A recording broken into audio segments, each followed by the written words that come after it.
देखिए, अगर आप भी एमपी बोर्ड एग्जामिनेशन के रिजल्ट का वेट कर रहे हैं एंड आपके मन में थोड़ा बहुत भी डर है कि हमारे नंबर कम आएंगे या फिर हम पास होंगे या फिर नहीं होंगे, तो आपकी ये टेंशन मैं इस वीडियो में ख़त्म कर दूंगा, क्योंकि यहाँ पर एक गुड न्यूज़ सामने आ रही है। आपकी ये टेंशन अब खत्म हो जाएगी कि आपके नंबर कम आए या फिर आप फेल हो गए। ऐसे में एमपी बोर्ड आपको सेकंड चांस देगा। जी हाँ, मैं बात कर रहा हूँ सेकंड टाइम बोर्ड एग्जामिनेशन की। बीच में काफ़ी सारी अपडेट्स आ रही थी। एमपी बोर्ड काफ़ी टाइम से बीच में अपडेट्स दे रहा है कि सेकंड टाइम एग्जाम होंगे, पर इसका कंफर्मेशन नहीं आ रहा था। एंड इस वीडियो में मैं आपको कंफर्मेशन दिखाने जा रहा हूँ, क्योंकि एमपी बोर्ड की तरफ से नोटिस आ चुका है। उसमें आपको सारी टर्म्स एंड कंडीशन बताई गई हैं कि कौन बच्चे दे सकते हैं, कितने सब्जेक्ट के दे सकते हैं, क्या फीस वगैरह आपको देनी रहेगी, सब्जेक्ट आप चेंज कर पाएंगे नहीं कर पाएंगे। पूरी इन्फॉर्मेशन आपको आगे देता हूँ। वीडियो में एंड तक बने रहिए। नए तो सब्सक्राइब जरूर से कर दीजिएगा, नोटिफिकेशन आइकन ऑन करके रखिएगा। एमपी बोर्ड एग्जामिनेशन की ऐसी इन्फॉर्मेटिव वीडियोस में आपको आगे प्रोवाइड करता रहूंगा। अब देखिए, अगर आप भी अपना एमपी बोर्ड एग्जामिनेशन का रिजल्ट इंप्रूव करना चाहते हैं, यानी कि हो सकता है कि कुछ पेपर आपके बिगड़ गए हों या फिर कुछ कॉम्पिटिटिव एग्जाम में आपको थोड़े से ज्यादा परसेंटेज की रिक्वायरमेंट हो एंड आपको पता है कि हमारे इतने परसेंटेज नहीं बन पाएंगे, या फिर कुछ बच्चे ऐसे भी होते हैं जो कि एब्सेंट हो जाते हैं फर्स्ट बोर्ड एग्जामिनेशन में, तो उनको यहाँ पर एमपी बोर्ड की तरफ से सेकंड एग्जाम देने का मौका दिया जा रहा है। इसका ऑप्शन नोटिस आ चुका है, जो कि आप अभी स्क्रीन पर देख ही रहे हैं। काफी बच्चे पूछ रहे थे कमेंट करके कि ये होंगे या फिर नहीं होंगे, इसका नोटिस कब तक आएगा, कंफर्मेशन कब तक आएगा। तो इसका नोटिस आ चुका है। डेट आप अभी ऊपर देख ही सकते हैं। 25 तारीख को इसके ऊपर डिस्कशन हुआ था एंड 1 मई को इसका नोटिस जारी कर दिया गया है। इसमें आपको सारे पॉइंट्स, सारी टर्म्स एंड कंडीशन बताई जा रही हैं कि कौन बच्चे दे सकते हैं, कितने बच्चे दे सकते हैं एंड कितने सब्जेक्ट के आप दे पाएंगे, सब्जेक्ट आप चेंज कर पाएंगे नहीं कर पाएंगे। मैं आपको सारे पॉइंट एक एक करके समझाता हूँ। इससे क्या होगा, आपको एक अंडरस्टैंडिंग हो जाएगी। अभी आपका रिजल्ट तो अनाउंस नहीं हुआ है, पर आपके पास एक मौका तो रहेगा कि जैसे रिजल्ट अनाउंस होता है एंड आप थोड़ा बहुत भी ये सोच रहे हैं कि यार नंबर हमारे कहीं पर कम रह गए, हमें इस इंस्टीट्यूट में एडमिशन करवाना है, हमें थोड़े से ज़्यादा चाहिए थे, तो आप इसको देख के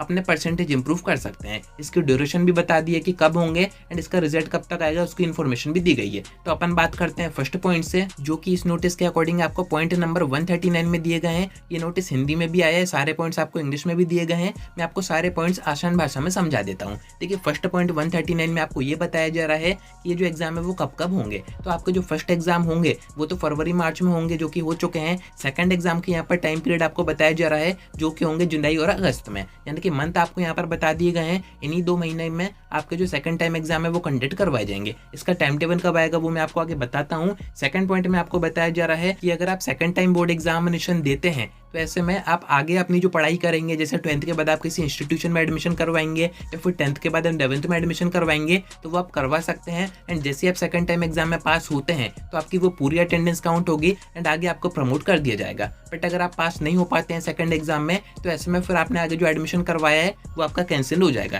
तो इस बात का आपको ध्यान रखना है। थर्ड पॉइंट में आपको बताया जा रहा है कि अगर आप फर्स्ट टाइम बोर्ड एग्जाम में फेल होते हैं या फिर एब्सेंट हो जाते हैं, कितने भी सब्जेक्ट आपके हो सकते हैं, 1 सब्जेक्ट, 2 सब्जेक्ट या फिर इससे ज्यादा सब्जेक्ट, तो ऐसे बच्चे ये जो सेकंड टाइम बोर्ड एग्जामिनेशन हो रहे हैं इसमें बैठ सकते हैं। साथ में वो बच्चे जो कि फर्स्ट टाइम बोर्ड एग्जामिनेशन में तो पास हो गए हैं बट उनको अपने परसेंटेज इंप्रूव करने हैं, मार्क्स इंप्रूव करने हैं, तो वो बच्चे भी सेकंड टाइम बोर्ड एग्जामिनेशन में बैठ के अपने जो परसेंटेज है वो इंप्रूव कर सकते हैं। तो काफी अच्छा है पॉइंट है। नेक्स्ट पॉइंट की बात करें तो यहाँ पर जो बच्चे पूछ रहे थे कि हम कितने सब्जेक्ट के इंप्रूवमेंट एग्जाम यानी कि सेकंड एग्जाम दे पाएंगे, तो यहाँ पर सब्जेक्ट में कोई बाउंडेशन नहीं रखी गई है। आप 1 सब्जेक्ट का भी दे सकते हैं एंड 1 से ज्यादा सब्जेक्ट का भी दे सकते हैं। जो बच्चे फेल होते हैं जिस भी सब्जेक्ट में होते हैं उसके तो वो देंगे, साथ में जो बच्चे पास हो जाएंगे एंड उनको जितने भी सब्जेक्ट के इंप्रूवमेंट एग्जाम देने हैं वो दे के अपने मार्क्स इंप्रूव कर सकते हैं। नेक्स्ट पॉइंट की अपन बात करें, यहाँ पर आपको प्रैक्टिकल एग्जाम की इन्फॉर्मेशन दी जा रही है, क्योंकि फर्स्ट टाइम जो एग्जाम हुए थे इसके आपने प्रैक्टिकल एग्जाम दिए थे, तो सेकंड टाइम में आपको दोबारा से प्रैक्टिकल एग्जाम नहीं देना पड़ेगा। मार्क्स आपके वही के वही रहेंगे।